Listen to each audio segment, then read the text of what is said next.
Bienvenue dans cette nouvelle vidéo. Aujourd'hui, je vous raconte tout sur mon premier accouchement de mon fils Sullivan.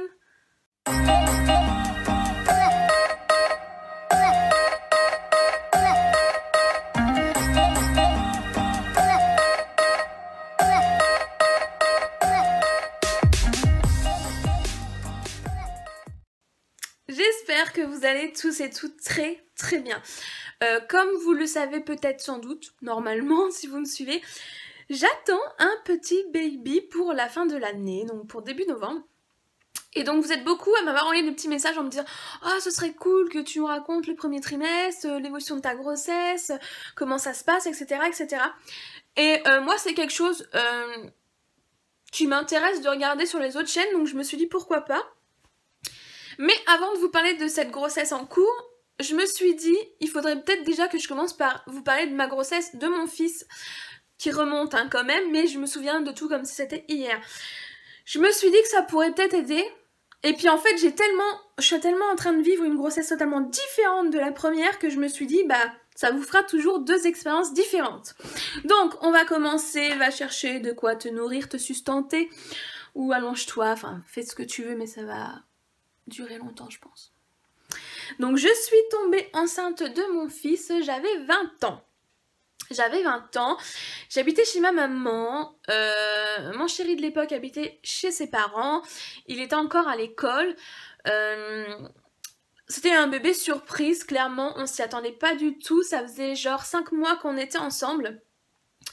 Et donc moi j'avais des problèmes de cycle etc, donc on s'inquiétait pas spécialement et tout. Et puis je commençais à me sentir pas très bien, à chaque fois que j'allais chez lui le week-end, son père il me disait « Ah, t'es hyper pâle et tout, fais un contrôle et tout, fais un check-up sanguin machin et tout ». Et à force qu'il me dit ça, je me dis « Oh, c'est bizarre hein ». Et donc j'ai fait un test sanguin, et là, surprise, bébé était en route. Quand je l'ai appris, j'ai pleuré toutes les larmes de mon corps. Clairement, je m'y attendais vraiment pas. J'étais sans doute un peu naïve à l'époque, mais je m'y attendais tellement pas. Et j'ai pleuré. Ma mère, elle m'a dit « Ah, c'est génial !» Et moi je pleurais. Elle m'a dit « Écoute, quel que soit ton choix par rapport à cette grossesse, je serai là. Si tu veux pas garder le bébé, je serai là. Si tu veux le garder, bah je serai encore plus là parce que je suis juste trop contente, quoi. » Donc... voilà, le papa, bah, tout comme moi, c'était une grosse surprise. Au début, voilà, c'était la surprise. Il avait l'air content. Et vu qu'on n'habitait pas ensemble, hein, puisqu'on était chacun chez nos parents, après il a commencé à m'envoyer des messages en me disant oui, c'est soit moi, soit le bébé. Enfin, clairement, il y avait un soupçail, hein. Donc j'ai très mal vécu cette réaction de sa part. Ensuite, ses parents qui ont téléphoné aux miens, genre à 7 h du matin, en leur disant oui, demain on vient, on prend Alexandra et on l'emmène se faire avorter, ils peuvent pas avoir d'enfants à leur âge, etc. Enfin c'était vraiment... voilà quoi, clairement j'étais une pute, j'avais qu'à prendre la pilule, j'étais la traînée de service, son fils était un ange et moi j'étais vraiment la traînée de service. Donc autant te dire que ça s'est très mal passé entre nos parents.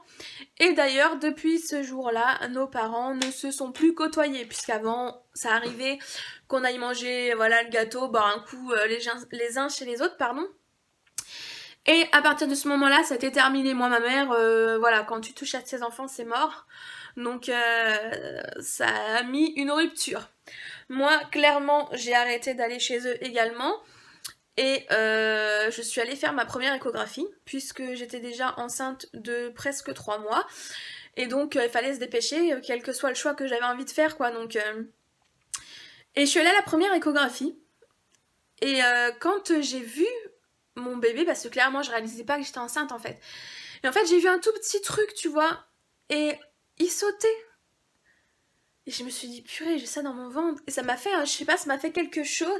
Et je me suis dit, non, je peux pas le faire partir, c'est impossible. Une fois que je l'avais vu, j'ai vraiment pris conscience de ce qui se passait en moi et c'était pas possible, quoi. Donc, je me suis dit, non, c'est pas la peine, je le veux, cet enfant. Enfin, voilà. Je pense qu'à partir du moment où même quand on a un bébé surprise qui est pas prévu ou qu'on pas planifié, on a dans les 3/4 du temps toujours le choix de décider de poursuivre ou non la grossesse. Et à partir du moment où tu décides de la poursuivre, c'est que ton bébé est désiré. Enfin moi je le vois comme ça. Donc ça s'est continué comme ça et j'avais la pression. Oui alors t'as décidé, oui alors tu vas te faire avorter, t'as pas de boulot, lui il travaille pas, il est encore en cours, comment vous allez faire, vous avez pas d'appart, t'as que 20 ans, il en a 19, vous allez jamais gérer un enfant, vous êtes inconscient, enfin on a eu tout le truc de la terre. Hein. Et puis jusqu'au jour où j'ai dit à mon copain, écoute, ce bébé je le garde, avec ou sans toi, c'est comme ça, et voilà, c'est pas autrement. Et il m'a dit non, écoute, je te soutiens, on le garde ce bébé. En fait, il avait beaucoup de pression également, lui, au niveau de ses parents, c'était pas évident. Et du coup, on a décidé de poursuivre cette grossesse. Il m'a demandé de revenir le week-end chez ses parents de temps en temps. Ça a été très difficile. Très difficile parce que moi, j'étais complètement bloquée. J'ai vraiment très mal pris tout ça, quoi, en fait. Et j'y suis retournée un jour, c'était après les fêtes de Noël, hein, ils avaient fait les fêtes de Noël dans la famille et tout. Et j'y suis retournée et sa mère est venue me parler, parce que moi en fait j'étais un fantôme, hein, j'allais dans la chambre et voilà quoi. Et elle est venue me parler, elle m'avait ramené un sac avec dedans des petits gilets péruviens, un rose, un orange, un jaune, un bleu, enfin... Elle m'avait dit tiens je t'ai pris ça pour le bébé, machin, hein, maintenant qu'il va arriver, voilà on fait la paix, machin, mais... J'ai toujours eu une certaine rancœur par rapport à tout ce qui s'était passé. Mais bon, j'ai essayé, je me suis dit, voilà, il y a un bébé qui arrive, faut qu'il arrive dans de bonnes conditions, on va pas se faire la guerre, mais j'oublie pas quand même ce qu'ils m'ont fait, quoi. Et puis donc, on a poursuivi la grossesse comme ça, et puis je suis partie en week-end avec eux, et puis chez des amis, et là, les amis, ils leur disent, alors, comment vous avez appris la nouvelle, que vous allez être grands-parents et tout. Et là, le papa de mon copain dit oh, on était les plus heureux du monde, un enfant, il n'y a rien de plus beau, machin. Et moi, je me décomposais à côté, je me disais mais il est sérieux? J'étais choquée, je me suis dit mais attends, tu m'as traité de pute, de tout ce que tu veux, de me faire avorter. Et là, tu dis que t'étais hyper heureux, ça m'a mis un coup au moral, j'étais vraiment remontée et j'ai mis du temps à digérer vraiment tout ça. Ma grossesse s'est passée bien. Hein, sauf au début voilà où voilà ça n'a pas été accepté du tout et la mère de mon copain me disait toujours oui mais vous êtes inconscient, vous savez même pas si le bébé il sera pas handicapé ou s'il y aura pas des problèmes et tout et je trouvais ça tellement bizarre qu'elle me dise ça à chaque fois, enfin c'est pas le genre de truc, enfin voilà les parents qui s'inquiètent et tout ils vont dire ouais vous êtes jeune, vous êtes sûr, vous avez pas de sous, ok mais me dire ouais vous êtes sûr, vous avez même pas fait de test qu'il soit pas handicapé, je comprenais pas pourquoi elle me sortait ça en fait. Et puis j'ai fait la prise de sang de la trisomie 21, la fameuse prise de sang. Et là, un jour, mon médecin m'appelle chez mes parents. Et là, j'entends ma mère discuter. Je me dis, c'est mort, il y a quelque chose quoi. Et du coup, ma mère, elle vient me voir. Elle me dit, écoute, il y a un problème au niveau de ta prise de sang. On a rendez-vous cet après-midi au médecin. Donc j'étais dévastée, mais vraiment dévastée. Et le médecin me dit, bah voilà, votre prise de sang est pas top, vous avez une chance sur 250 pour avoir un enfant trisomique, sachant qu'à mon âge c'était genre une chance sur 1 million, enfin un truc, voilà, dérisoire. Et là j'étais passée à une chance sur 250, c'était quand même relativement élevé. Et du coup mon médecin me dit, bon on va faire une amniosynthèse, donc un prélèvement du liquide amniotique. Et il me dit, mais vraiment sur un ton nonchalant, mais vraiment sans aucun tact, il me dit oh mais s'il y a quelque chose, vous inquiétez pas, il y a l'avortement, vous accouchez, alors on vous fait une piqûre, on arrête le cœur du bébé, vous accouchez, puis la vie continue, vous êtes jeune. Alors moi j'étais dévastée, mais alors dévastée, je me suis dit mais déjà comment le mec il peut te dire ça quoi. J'étais vraiment dévastée, j'ai pris rendez-vous à l'hôpital, j'ai eu mon amniosynthèse à peu près une semaine après. Donc la myosynthèse, pour vous raconter, pour celles qui vont peut-être en avoir, hein, maintenant on l'a fait moins. On a une prise de sang intermédiaire entre les deux maintenant qui est sur je crois 99% et qui évite justement de faire des amniosynthèses. C'est le DPI, un truc comme ça.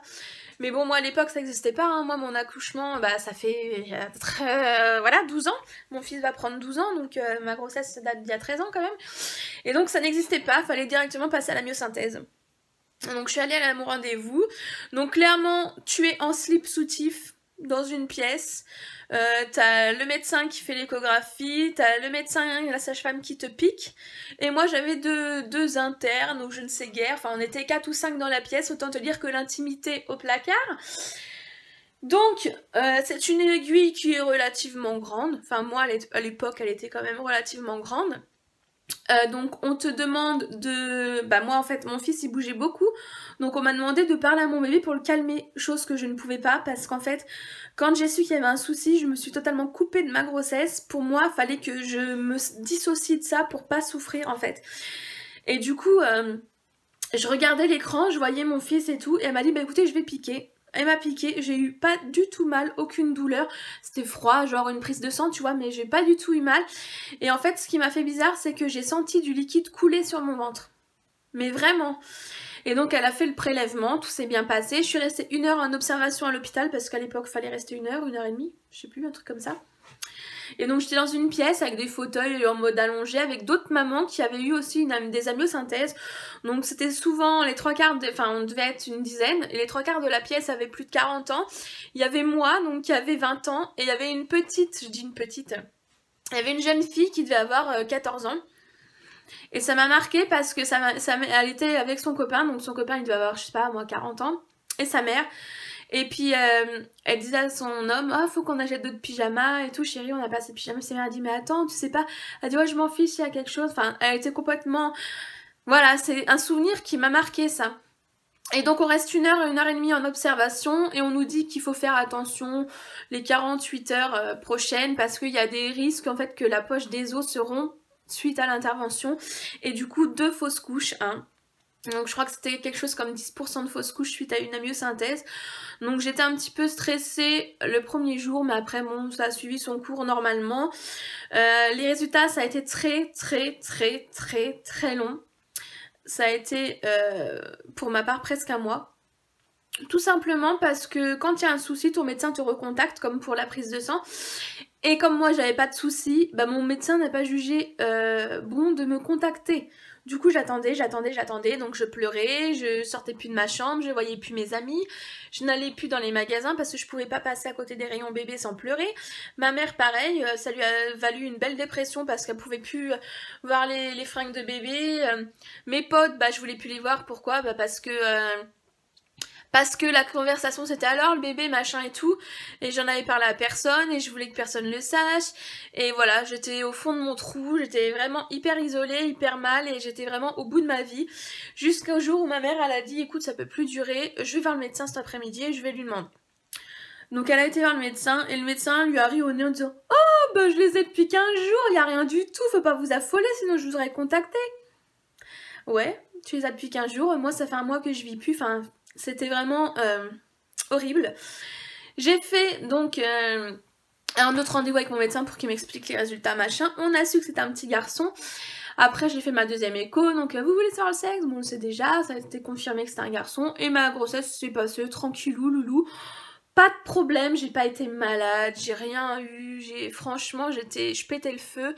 Il y a juste eu quelques petits moments, voilà, où j'ai eu un petit peu d'œdème au niveau des jambes. Mon fils est né le 2 juillet et c'était en pleine canicule et en fait je gonflais vraiment au niveau des pieds, bah je pouvais plus rien mettre par des chaussures relax, limite je pouvais mettre que des tongs, enfin c'était un peu galère mais ça a été. Donc mon fils était prévu le 28 juin.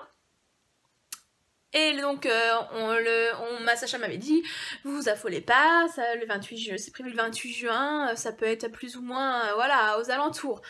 Donc je m'étais dit cool, ça va être vite quoi, le 14. Non, le 21 juin, j'étais à la fête de la musique avec mes potes, j'ai été danser, marcher pendant une bonne partie de la nuit, j'ai croisé des amis qui m'ont dit mais attends, c'est prévu quand? Bah le 28, mais t'es taré, mais qu'est-ce que tu fous là, machin et tout. Et je me sentais vraiment super bien. Le 28, que dalle, rien, voilou, niette, que dalle. Donc j'ai contacté ma sage-femme, j'ai eu un rendez-vous le lendemain. Elle m'a dit bah écoutez, bébé va très bien, il n'y a pas de signe d'accouchement pour l'instant, rentrez chez vous, faites vos activités, ça va venir quoi. Donc j'ai monté, descendu les marches, remonté, redescendu les marches, porté les packs d'eau, fait mes courses, fait mon ménage, que dalle. Rien n'y faisait, donc j'étais tous les 2 jours, je retournais à l'hôpital.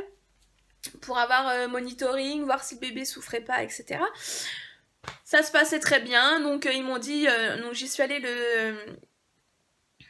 le 1er juin, et ils m'ont dit écoutez, on va vous le déclencher parce que là ça veut pas venir et le bébé est bien au chaud, il a pas décidé de venir, donc on va vous le déclencher. Ok, donc je suis restée toute la journée du 1er en observation, monitoring, blablabla. Il s'avère qu'il y a eu beaucoup d'accouchements le 1er, donc on m'a dit soit on vous garde ce soir et vous êtes dans une chambre double, soit vous rentrez chez vous et vous revenez demain matin à 7h et vous aurez une chambre solo. Donc autant te dire que passer la nuit à l'hôpital ça m'enchantait pas, je suis rentrée chez moi et je suis revenue le lendemain matin. Lendemain matin, donc monitoring et voilà, on me pose l'ovule de gel pour déclencher l'accouchement, enfin les contractions, le travail quoi.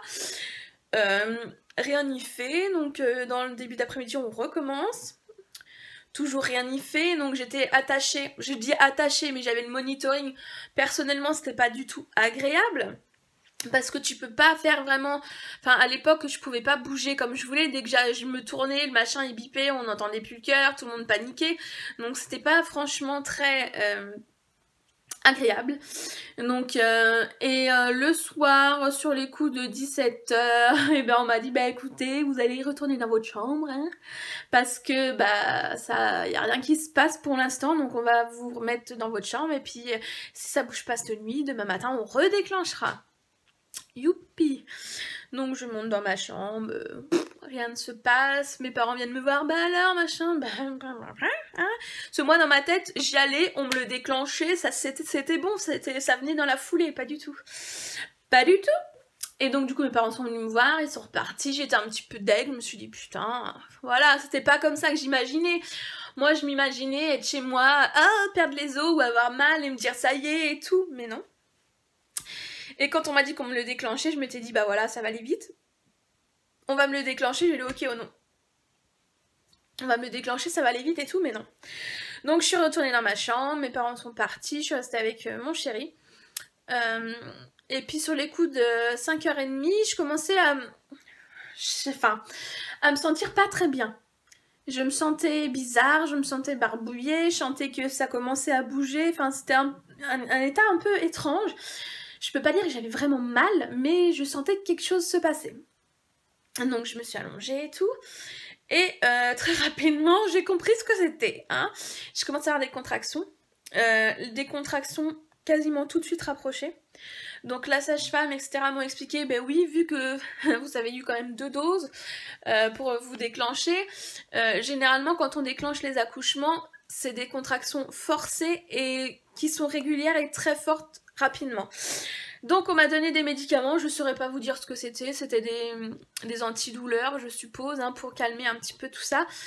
On me les a donnés, 10 minutes après je les ai vomis, donc ça n'a pas servi à grand chose. Je les ai vomis et j'ai souffert pendant des heures. J'ai eu des contractions très fortes très rapidement. Et c'était...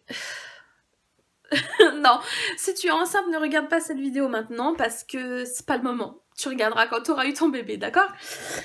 Et ouais, c'était... Je savais, hein, je m'attendais bien à ce qu'un accouchement soit douloureux, évidemment. Mais je m'attendais quand même pas à ça.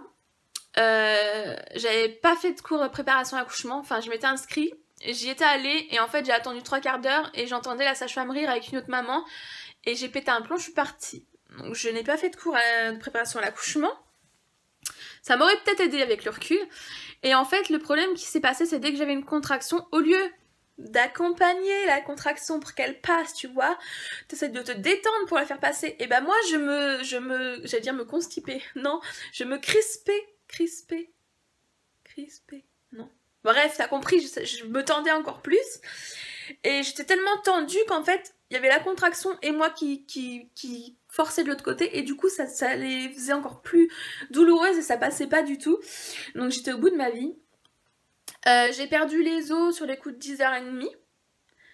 Donc j'étais allongée, donc il y avait rien de spectaculaire. J'ai senti que j'étais mouillée, on est venu me changer, machin. Oui, vous avez perdu les os, ok. Bon bah ça avance pas beaucoup, faut patienter, machin, ok. J'avais mon mec, ah tu saignes, il y a du sang, pas bien. Je fais ok, c'est bon, tu sais, c'est un peu normal. En plus, il regardait le foot, j'avais juste une envie, c'était de l'étrangler parce que il était à fond dans son match de foot et moi j'avais juste envie vraiment de le tuer. Donc j'ai vraiment beaucoup galéré. À minuit, j'en pouvais plus. J'avais vraiment très mal. Voilà, j'avais des contractions toutes les 30 secondes, quoi. À peine une contraction finissait, j'avais le temps de prendre 3 respirations et la suivante arrivait, quoi. C'était vraiment un truc de fou.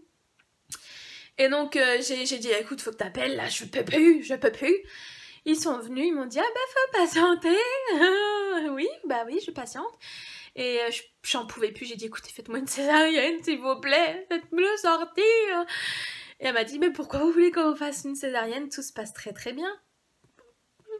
J'étais au bout de ma vie, je voulais une césarienne, c'est pour te dire à quel point j'avais du mal à gérer la douleur, je voulais une césarienne.